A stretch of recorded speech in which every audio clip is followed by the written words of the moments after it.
receive with me Dr. Chidi Amuta as the council for keynote lecture. Yes. Welcome, Doctor. Thank you.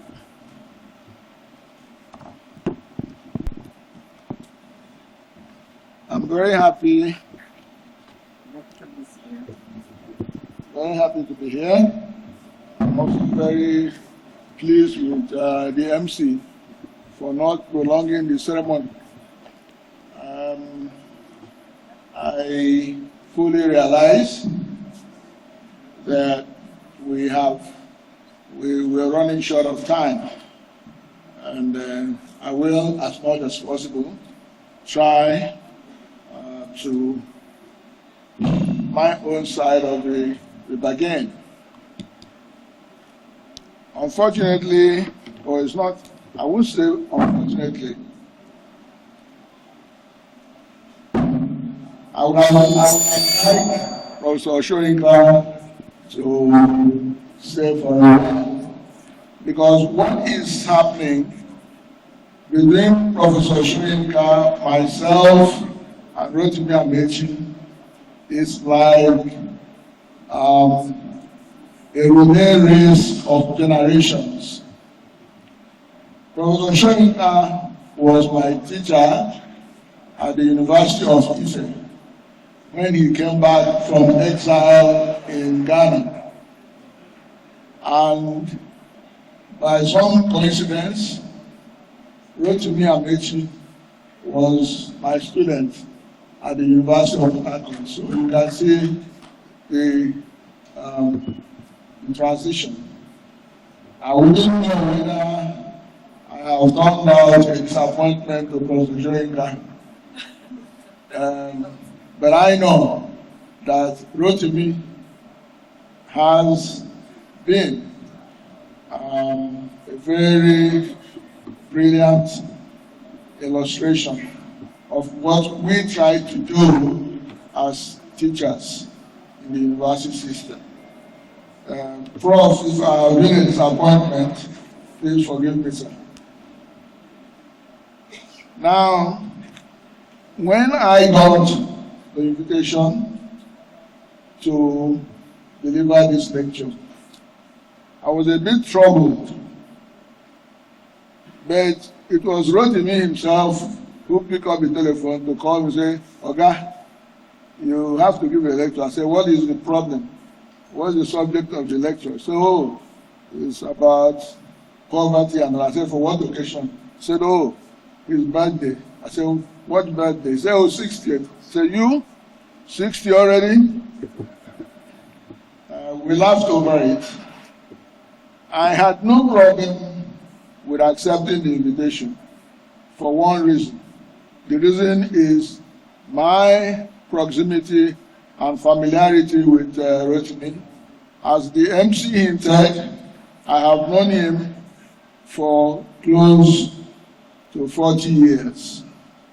From when he was a 20-something-year-old undergraduate student till today. During this period, I've related with him as a younger brother, as a friend, and if I could have a child at age 12, he would have been my son. So we are that close. I understand him to a great extent. If I offer him advice and he doesn't like the advice, he does one of two things. He tries to avoid me for a couple of weeks until he has had his way, or he just keeps his distance. And I will understand fully why he is doing that. But on many occasions, I think he listens to me. Now, when he told me about the subject of the lecture, I said, okay, fine. But I fully realize that the subject or the topic fitted into Rotimi's political DNA. he fights the good fight, and his DNA is he has a fighting spirit any day, and I think everybody who has come to know him understands that. Therefore, when he told me that he wanted me to talk about poverty and democracy and all that, I said, okay, fine. I'm going to adjust it and just talk about democracy and the poverty republic, because I think we live in a poverty republic, because the number of poor people in Nigeria has in the last 2 years overtaken the rest of the population. So, and we have graduated, we have even overtaken India as the poverty capital of the world. Therefore, I feel comfortable talking about democracy and poverty. Then I had another problem. I asked me, I said, what makes you think that I qualify to give this lecture? He said, no, I just do it. I said, okay, I will. So, but I reminded him that in today's Nigeria, you need to fulfill certain criteria in order to qualify for people, all these important people here, to be listening to you. In Nigeria, if you want people to listen to you, it's either you are a pastor and a imam, but in addition to those two, you must also have a lot of money to buy that audience. I don't think I'm either a pastor or an imam. In addition to that, if you want Nigeria to listen to you, you must have a lot of money. The hope is that after your lecture, after your talk, you will leave something behind. But unfortunately, again, I don't belong to the class of wealthy. I have spent all my life working in two of the most underprivileged professions, teaching and journalism. If you want to retire as a poor man, join any of these two. If you also want people to listen to you for their own good, you better be a politician. The politicians thrive on audience, and they do get it. On the other hand, you can be a traditional authority. If you're a traditional authority, you get an audience.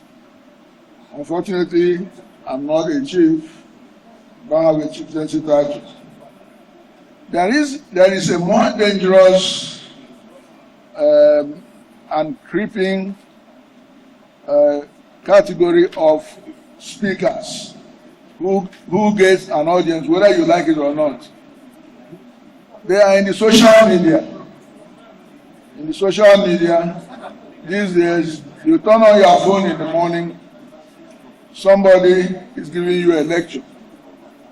They call them power speakers, they call them private preachers.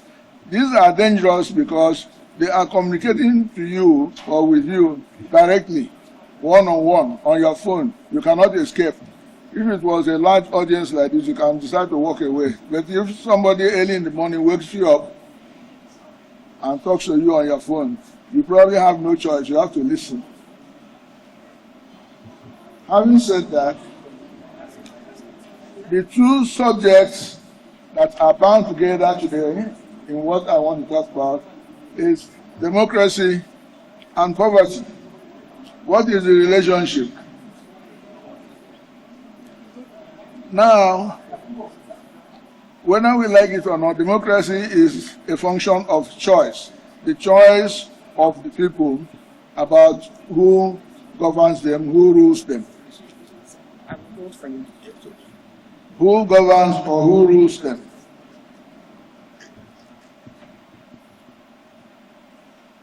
While poverty has to do with access to resources.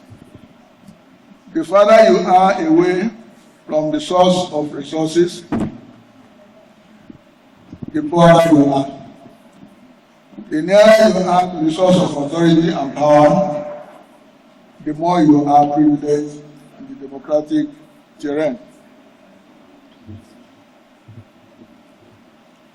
But both of them are linked, because those who seek power through democracy always need the population. And most of the people in the population are poor. But one thing is clear: the power to decide on who rules over you as a populace is a function of your relative prosperity. A poor society is very poor in making decisions, and in fact they are disenfranchised. Even though you can conscript them to work for you, but majorly, if there is no empowerment, if there is no prosperity, you cannot have democracy. And if you take the history of democratic transition all over the world, it is the same thing. It is the empowerment, the economic empowerment, the liberation from poverty that produces democracy. If you take Europe, after the Industrial Revolution produced wealth, produced prosperity, produced a middle class of workers. It was this middle class of workers and workers that rose to challenge the kings. This is how Europe made a transition from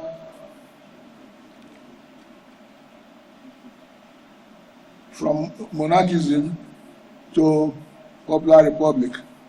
In other words, once people were working, they were making money, they realized that they had the power.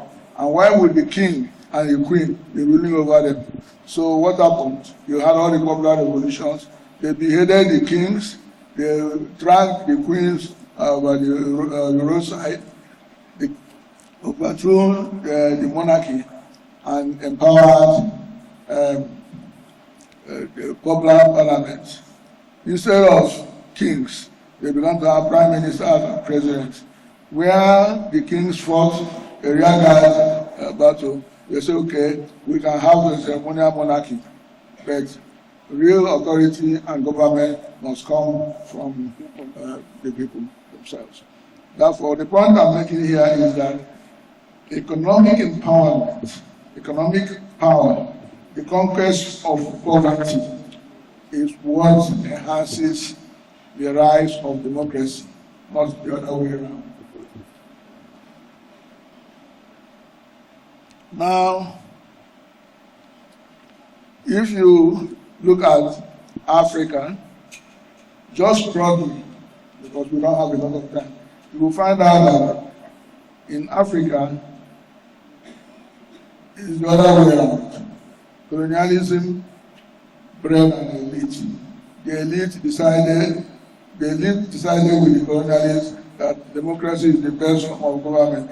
So they set up parliaments, built a state house, and promulgated the constitution, and went out to recruit the people to vote, to form parties, and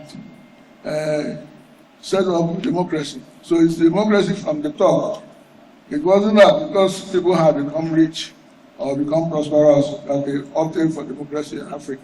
As a result of this, out of 54 African countries, only 20 can be described as minimally democratic.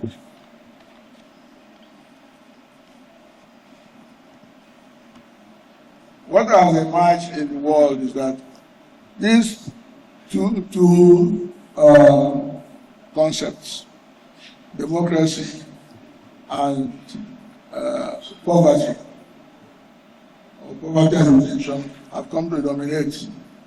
In the world, people are choosing different forms of democracy. you have different versions, a diversity of democracy. We all know the American one and where it has currently led. We know the European one, which arose as a result of the Industrial Revolution. But China also says it is democratic. Although it is one party, 1.4 million people rule under one constitution by one person and belonging to one party, making their choice about who rules them. We can argue from now till tomorrow about whether that's democracy or not. As far as the Chinese are concerned, it is democracy that is working, and that is the concept of appropriate democracy. You have something else that has arisen in recent times. They call it illiberal democracy. It's democracy because people troop out periodically to go and vote. But it is not free. If you are in Russia, Turkey, Hungary, a bit of the Philippines, you also live in a democracy. And in theory, you decide who rules you. But I'm not so sure whether Mr. Putin will respect your right to vote when it's time to vote in Russia. But he might not respect your right not to vote for him. The same thing with Viktor Orban in Hungary. The same thing with the man in Turkey. So that's illiberal democracy. Yes, democracy, you are free to choose your leaders, but you must choose me, not the other man. Or woman. Or woman, as the case may be. Now, in the Nigerian instance, the Bureau of Statistics recently, I think it was a year or 1.5 years ago, decided that it was not just enough to define poverty in terms of people who live on $2 a day or less, that it should be liberalized. And they came up with multidimensional poverty. In other words, poverty should be measured in terms of access to education, access to food, access to shelter, access to money, access to power, and so on and so forth. But the result they got has put us in trouble, because when it was $2 a day, the population of poor people in Nigeria was about 85 million people.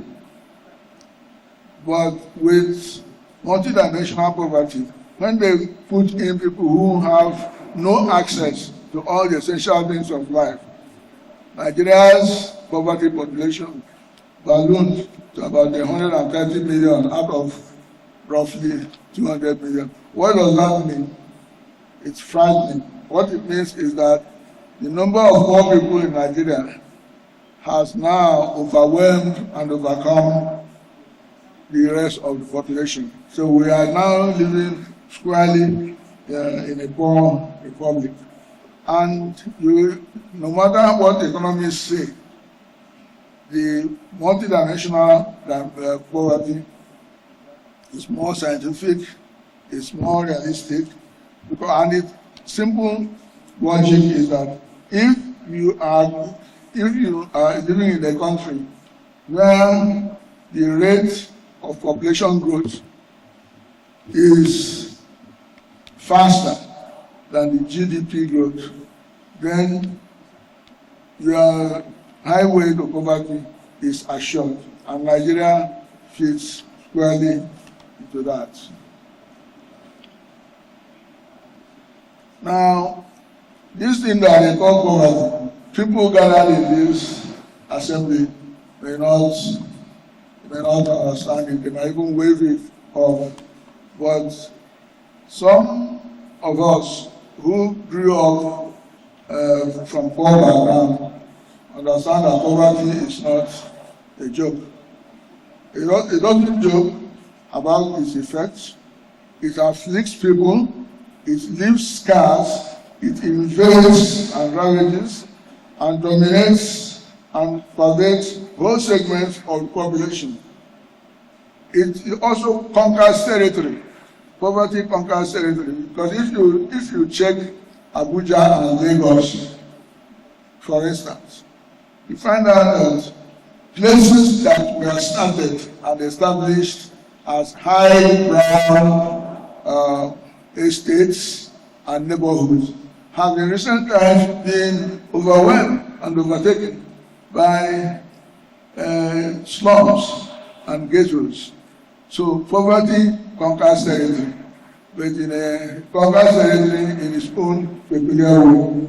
But more importantly, it also humanizes people, reducing them to virtual animals. A poor man, has a different set of feelings. Now, whether we like it or not, poverty in Nigeria and a good number of other countries now has national security implications. We are seeing a different type of crime. We are seeing the persistence of criminality. We are seeing kidnapping that won't go away, abductions that will not go away, armed robbery that won't go away, banditry that will not go away, no matter how much you provide in your budget. The truth is that these issues will not go away because the fundamental reason why those crimes persist is poverty. A good number of people are poor, and they have found out that the easiest way of fighting their own private poverty is to hire or buy a gun and overwhelm the person who is frightened. So you will live in a frightened republic. I'll give you a practical instance. In the eastern part of the country, annually people go home to touch base with their neighborhood. And when they go home, there are little cousins and nephews and brothers who do not have as much privilege. Depend on them for handouts. So if you live in the town and you are doing well and you come home and you have 10,000, 5,000 or 50,000 to give to people and share, you are spreading a bit of welfare. But in recent times, those urchins in the village, those people who are unemployed in the villages, they wait for you. You are coming home, all right? Fine, you come home. They arrange and kidnap you. They say, well, let's kidnap him and ask for 20 million because ordinarily he was going to give us only 10,000 anyway. So it's better and more profitable to kidnap a wealthy uncle and get 20 million or 10 million instead of waiting to collect 10,000 naira. Simple. So you see the effect of poverty on even social cohesion. And that is why I come from a part of the country where you have so many mansions and palaces. The owners don't come home for 10 years or 15 years, as the case may be. Why? They are afraid. So we live again in a republic that is ruled by fear. Yes. So, having said that, I'm just going to speed up what I have to say. Now, poverty has become so pervasive and also become a legacy. Because when we were growing up, it used to be that you need to send your children to school so that they can conquer their poverty. But now, whether you send your child to the best schools or not, they are not going to find a job. They probably won't find anything to do. So poverty now negates poverty. Poverty has become a legacy of so many people. And some parents, some poor parents, go and borrow money in order to educate their children. They find out that having educated these children, they graduate, they cannot find a job. The parents have impoverished themselves in order to train their child. This child will not be capable of attending the burial of the parents. So this is where we are. So what we have done is our democracy is gradually redefining itself into something like a government of the poor by the rich for the rich. Please repeat that. The government of the poor by the rich for the rich. Now, having said that, the political industry, politics in Nigeria has emerged as an industry, what we now call political industry. And it is one of the fastest growing industries in our country. It's not manufacturing, it's not trading, it's either politics or criminality. Those are the fastest growing industries in our country, criminality and politics. The political industry is very straightforward. It requires, the entry requirements are very lax, very little regulation. If it says you need school certificates, okay, go and get school certificate. If you can't get school certificate, go and swear an affidavit. If you cannot swear an affidavit, go and buy an illicit certificate. You are qualified. You can borrow money. So you will see that we are in the city of Abuja. I know some people who 5 or 6 years ago used to travel to Abuja by night bus. Today, some of them cannot even fly first class by air. What they do is to either buy or hire a private jet, because the rate of prosperity, the return on investment in the political industry is the fastest in any industry that you know, because it defies all logic. And because it is so attractive, people are ready to kill in order to win an election. They can rig to win an election. They do anything to win the election. And so politics has now weaponized. Politics has weaponized our poverty. Our poverty has been weaponized. You know, people, politicians, when it's the election time, don't waste your time. It's either you share money, buy votes, or distribute what they call stomach infrastructure. Stomach infrastructure means giving people bread, giving them little money, giving them something that they can make. In fact, in one of the states, they said, look, if I can just get from the politician enough money to make 1 pot of soup that is good, because throughout the years they find out that there's no food. So now you get the political industry. But something positive has happened in recent times. People now know that the politicians will give you little money and they will win and they go away. For 4 years they won't come back. So people collect stomach infrastructure and refuse to vote for you. If you check the last 2 state governorship elections in Edo and Ondo, we witnessed the lowest voter turnout, in spite of the fact that the voters were outnumbered by security, official security. The voters were outnumbered by the money that was dished out. People collected stomach infrastructure and stayed back in their houses. They refused to go out and vote. So Edo State witnessed 22% voter turnout. Ondo had 20%, the lowest since 1999. So we may think that poor people are stupid, and they are getting wiser. In conclusion, In conclusion, let me just read bullet points of my conclusion. There cannot be democracy in Nigeria for as long as there is any child that will not be in school tomorrow because their parents cannot pay.